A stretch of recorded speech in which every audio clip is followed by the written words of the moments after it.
In hockey, there are no first names.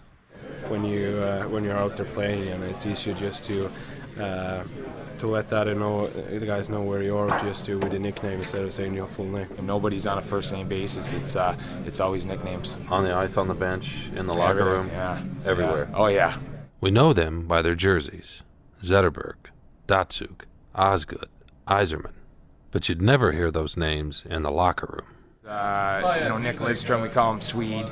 Even though we have, 8 Swedes in here, nobody ever looks up when we say Swede. They know who the Swede is. We heard about this guy called the Demolition Man or something like that, and we're, who's this Demolition guy? And well, it's either Z or Hank. I think Hank is easy for North American guys. It's Pav, it's Z, it's Mule, Homer probably.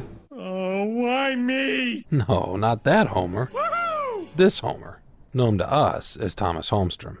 So how do they get these nicknames? God, it's always like off the cuff when I think about him.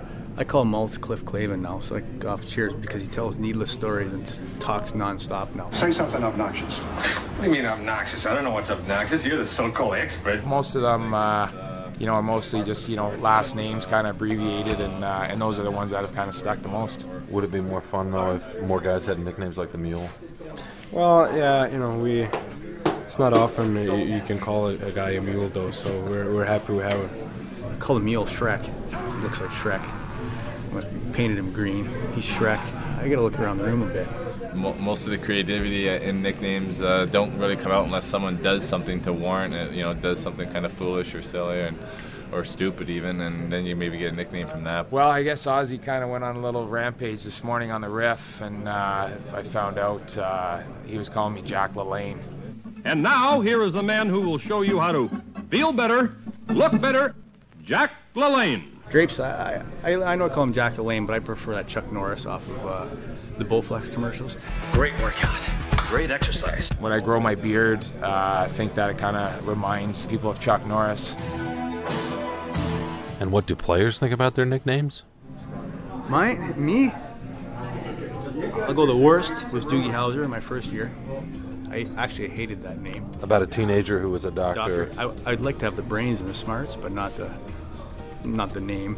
Old Man Osgood, that's what they call me sometimes. I don't like that one. If I get grumpy sometimes, like with the young guys, that's what they call me. So you went from Doogie Howser to Old Man? Yeah, Old Man. Yeah, it's like an evolution. And in case you're wondering, there are rules to nicknaming. You can't self-impose a name and then take it and use it. Is that cheating a little bit? A little bit, yeah. If you make up a nickname, it'd be like me calling myself the Wizard of Oz. It would never fly, and it's embarrassing to say it.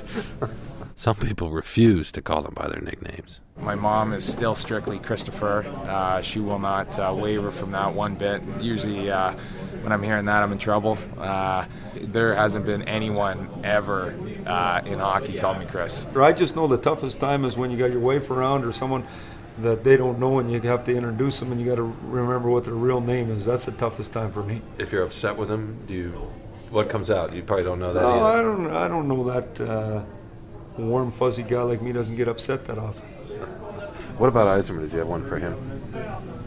No, because you couldn't fool around with him. Couldn't mess around with him? No, you can now. But when we play with him, I guess you could, but we never really. It was just Stevie. We stuck with that. It's too much respect. I mean, we respect everybody, but with him, we stuck with that. What about Lidstrom? Nick? Let's call him Nick.